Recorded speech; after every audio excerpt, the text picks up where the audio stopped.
Hi everyone, welcome back to the Unite Pieces channel.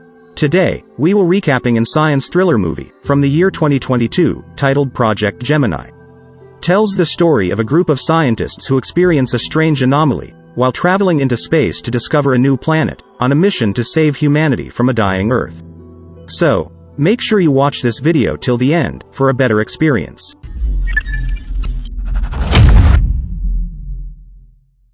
The film opens with the condition of the Earth that is experiencing severe damage, marked by the number of plants contaminated with toxins, causing the decline in oxygen levels on Earth, as well as natural disasters that continue to emerge. The threat of the destruction of planet Earth encourages scientists to find the best solution to save human civilization. In their efforts, a group of paleontological scientists led by Dr. Steve Ross found a unique object centered on archaeological findings of an ancient artifact estimated to be more than 4 billion years ago. This artifact is named Sphere. The Sphere is a sophisticated machine that is believed to be the beginning of the formation of life on planet Earth, and it is on this finding that the world government plans to colonize, by duplicating Sphere technology to be taken to a predetermined planet and then terraforming so that the planet can be inhabited by mankind. After doing some research, scientists decided to do terraforming on a planet several hundred light years away, which is in the solar system called TESS, and this program was then named Project Gemini. Several scientists and military members were then selected to carry out this mission, starting from Steve as the leader of the team of scientists, Peter as a space engineer, Leona as the initiator of the terraforming program, and David as a geologist. Then on the military side there are Frank, Richard, and also Ryan as head of security. When the meeting was dissolved, Steve, who returned to analyzing the Sphere, was suddenly surprised by the appearance of a strange anomaly, and the incident was never told by Steve to anyone. That night, Steve met his wife named Amy, who is also a paleontological scientist. Steve then gave Amy a bracelet, which he had previously found from inside the Sphere, believing that the bracelet could connect the two of them even though they were far apart. In the end, 1 week before the flight, Amy, who knew that Steve would participate in the terraforming mission, forced Steve to quit the mission because Steve was not an astronaut and the task should not be done by Steve, especially now that Amy was pregnant with their child. Although Steve was surprised by the news, he still insisted on going on the mission because it involved the safety of humanity. The statement certainly made Amy angry, and had thrown away the bracelet given by Steve. In the end, the day of the flight arrived. Amy had time to catch up with Steve, but unfortunately she was too late, because the plane was already in the air. Arriving in space, David and Peter had time to check the state of the machine, but without them realizing there was something like a crack that occurred in the Sphere. After all aircraft systems were deemed ready, Peter immediately entered the coordinates of the planet that had been determined to make a light jump, but when the jump was underway suddenly the system experienced an error, and the strong pressure that occurred in the plane made the entire crew unconscious.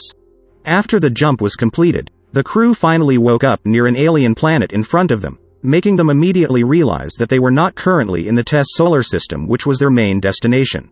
Steve immediately blamed this on Peter because he thought Peter had entered the wrong coordinates, but Peter was immediately evasive because he was very confident that he had entered the right coordinates and everything was according to protocol. However, Steve did not believe it and instead ordered Peter to go to his cabin and wait for the next order. Steve then asked the rest of the crew to adjust the jump trajectory, in order to find out where they were. However, after an in-depth analysis they found that their trajectory data was completely confusing. It was as if they were entering the fourth dimension and then returning to the third dimension, and there were not even any directions that could guide them, so they concluded that they were currently in a solar system that had never been mapped before. Moreover, they also did not have enough data to make a jump back to Earth.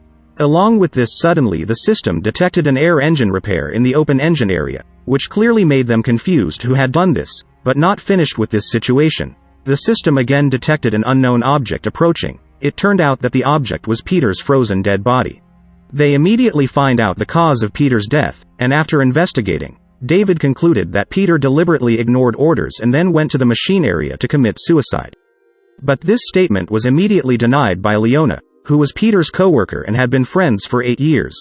Leona was sure that Peter could not have just given up and committed suicide. However, this expression from Leona made Steve angry again because Leona should not have defended Peter, who had made a mistake and caused them to be stranded. Because they were already in this place, Steve and several other crews began to analyze the planet in front of them. Surprisingly, the planet has much better criteria than the initial planet they were going to. Although it lacks oxygen, The planet has an atmosphere and an average temperature that is very supportive of terraforming.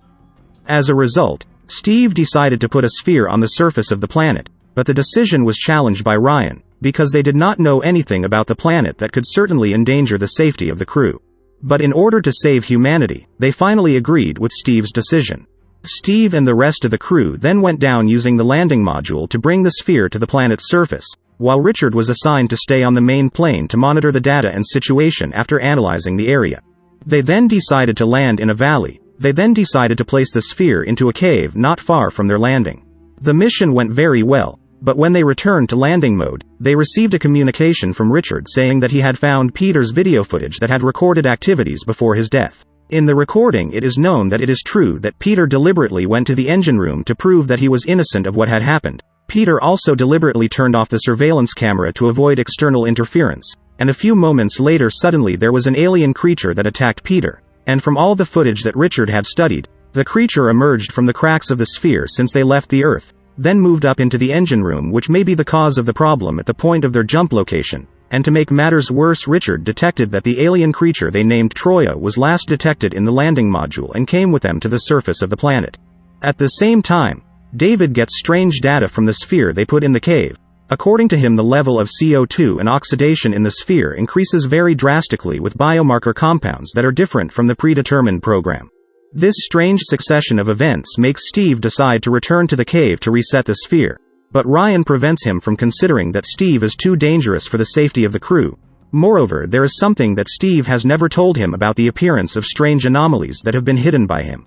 This fact certainly made the entire crew quite surprised, but Steve reasoned that there was no point in discussing the appearance of the anomaly because their current task was to save human civilization. Before then, Steve left the room. Some time later, Steve went to see David to persuade him to come together to go to the cave secretly. At first David refused, because in addition to Ryan's orders, who was the head of security, the figure of the creature who had killed Peter was also hanging around out there. However, for reasons of human interest, David finally agreed to Steve's request, and when they arrived at the cave, they were immediately surprised by the appearance of several small plants, which proved that the sphere was able to create an early form of life. However, while Steve was making arrangements, David detected that Troya was moving towards them, but because Steve ignored his warning, David finally fired several shots at the sphere. This of course made Steve angry and they had a fight, but after realizing that Troya had begun to approach, they decided to quickly return to the plane. Arriving at the plane, Steve was immediately confronted by Ryan. There was an argument between the two of them. But at the same time suddenly a distress alarm sounded, indicating that Troya was also there. Meanwhile, Leona, who woke up because she heard this alarm, was of course curious about what was really going on. She then left the cabin and started down the aisle of the plane. Not long after she met Frank, who told Leona that Troya was on the plane. Then they entered the laboratory room only to find that the oxygen pressure began to decrease, and Troya was also in the room. Realizing this danger, Frank forced Leona out and locked the laboratory door, which made Frank eventually die from being attacked by Troya. Leona then ran to the room where the other crew members were. After checking the system, they found that Troya entered through the cooling system, which is the weakest part of the plane. The creature also damaged the surveillance cameras and communication channels, which made them no longer able to contact the main plane, which indicates that Troya is an intelligent creature. Steve, who realized he was the cause of this problem, then decided to go fix the security cameras and communication systems through the backup generator. After the generator was successfully connected and communication with Richard was restored, they then arranged a plan to send Troya out through the back door and then aim it right in front of the aircraft's thrust engine, hoping that Troya would burn there.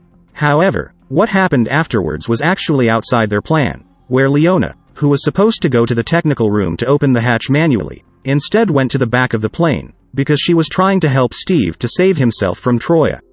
As a result, instead of Troya burning to death, Leona was the victim. Along with this, David also received an attack from Troya right in the arm. Fortunately, the hatch door could be closed, which made the tentacles of Troya cut off.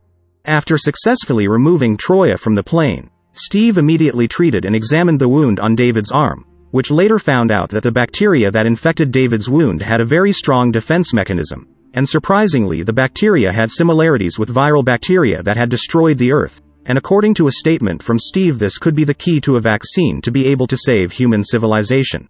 Steve also conducted research on pieces of Troya tentacles. Briefly, from the research, it was known that Troya was a biorobotic network that was even smarter than humans, and its tentacles were a transponder network that supported the ability to explore the universe. During this research, suddenly the area around Troya's tentacles gave rise to an anomaly similar to the anomaly encountered by Steve earlier, and through another piece of tentacle Steve realized something was wrong, because the piece of tentacle was very similar to the bracelet he gave to Amy. Steve then contacted Richard and asked him to calculate the orbits of the nearest stars in planet Earth's expansion over the past 4 billion years, which surprisingly the order of constellations 4 billion years ago was similar to the order of stars around them, and in the end they realized that the light jump they had made earlier was not actually heading to another solar system, but instead took them to jump back in time to 4 billion years ago, right where the planet Earth was still empty without life. This fact then leads Steve to believe that the sphere they live in, the cave, is the same species they found on planet Earth but in a different time, which in short they may be experiencing a time paradox, so that whatever actions they take here certainly cannot save planet Earth. However, Steve still has one option where the sphere they put in the cave will remain there until it is found, and Steve also made a bracelet for Amy from the same piece of tentacle. Then he should be able to give Amy a message on how to connect the sphere through the bracelet, and if Amy receives the message, then Steve can use the anomaly of the sphere to meet Amy, and tell her how to make a vaccine from space bacteria, so that the future of planet Earth can still be saved. After writing the message on the tentacle piece, Steve planned to put it into the spare, but he met Ryan, who was preparing a bomb where the bomb he planned to use to blow up Troya along with the sphere. Hearing this, Steve rather suggested that it would be better to lure Troya into the plane and then blow it up, but in this conversation David suddenly appeared and immediately shot Ryan to death. He also wanted to kill Steve for trying to protect Troya, because at this time David thought that Troya had deliberately infected him for some reason. Luckily, Steve managed to injure David's shoulder, which made him leave the room. Steve then lured Troya's arrival to the plane, but when Steve returned, David again tried to shoot Steve. Things got even more tense when Troya arrived and almost killed Steve, but luckily he managed to escape. In his escape, Steve was again confronted by David, who was again preparing to kill him, but it was David who died because he was killed by Troya. Steve then took this opportunity to escape from the plane, and at the same time, the bomb inside the plane exploded along with Troya inside.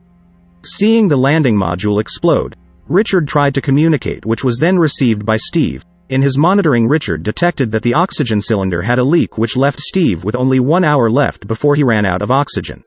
Here Richard actually wants to pick up Steve, but Steve forbids it because there is currently a storm that could make Richard crash into something. Not wanting to waste the opportunity, Steve rushes into the cave to put the tentacle pieces into the sphere and transmit anomalies. On the other hand, Amy, who was missing her husband, accidentally found a code that appeared from inside the bracelet she threw away earlier. Realizing this, Amy then took the bracelet to make arrangements on the sphere according to the code that appeared on the bracelet.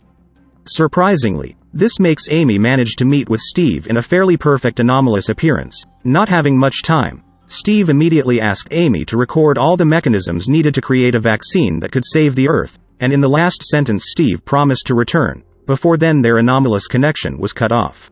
From that incident, Amy finally managed to create an antivirus and life on planet Earth could be saved, and the movie ended with a sound of Steve praying to stay alive. What do you think of this movie? Please write your thoughts in the comment section below. Don't forget to hit the like button, and support our channel by subscribing, so that we stay motivated to create more interesting content for you to enjoy. And until next time.